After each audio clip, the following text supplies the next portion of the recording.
আমি মাতল বহুমুখী উচ্চ বিদ্যালয়ে অধ্যয়নরত নবম শ্রেণী ক শাখা বিজ্ঞান বিভাগের একজন ছাত্র। আমার নাম সাদাত।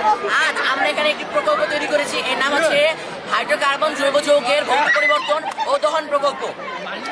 এই প্রকল্পে আমরা মোটরের মাধ্যমে বাতাসকে পেট্রোলের মধ্যে সঞ্চারিত করে এরপর পেট্রোলে যে হাইড্রোকার্বনের যে গ্যাসগুলো অণুগুলো আছে সেগুলো ভাঙা শুরু করে, সেগুলো বাষ্পীভূত হয়ে গ্যাসে হাইড্রোকার্বনে গ্যাসে পরিণত হয়। এরপর এই ট্রান্সফার পাইপের মাধ্যমে আমরা তা পানিতে সঞ্চারিত করি। পানিতে সঞ্চারিত করার পরে আমরা সেগুলোকে নিরাপদভাবে উত্তোলন করি বৈজ্ঞানিক ডিসপ্লেসমেন্ট মেথডের মাধ্যমে। আমি যদি আপনাকে একটা লাইভ এক্সাম্পল দেখাই, আপনি দেখবেন আগুন জ্বলছে।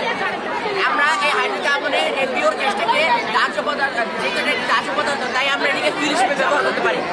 বর্তমানে আমাদের মাতুয়াইলে যে গ্যাস সংকট সমস্যাটি চলছে, সেই গ্যাস সংকটের সমস্যা আমরা অতি সহজে এই প্রকল্পে ব্যবহার করে সমাধান করতে পারি। এটি হচ্ছে আপনাদের বিপদের বন্ধু।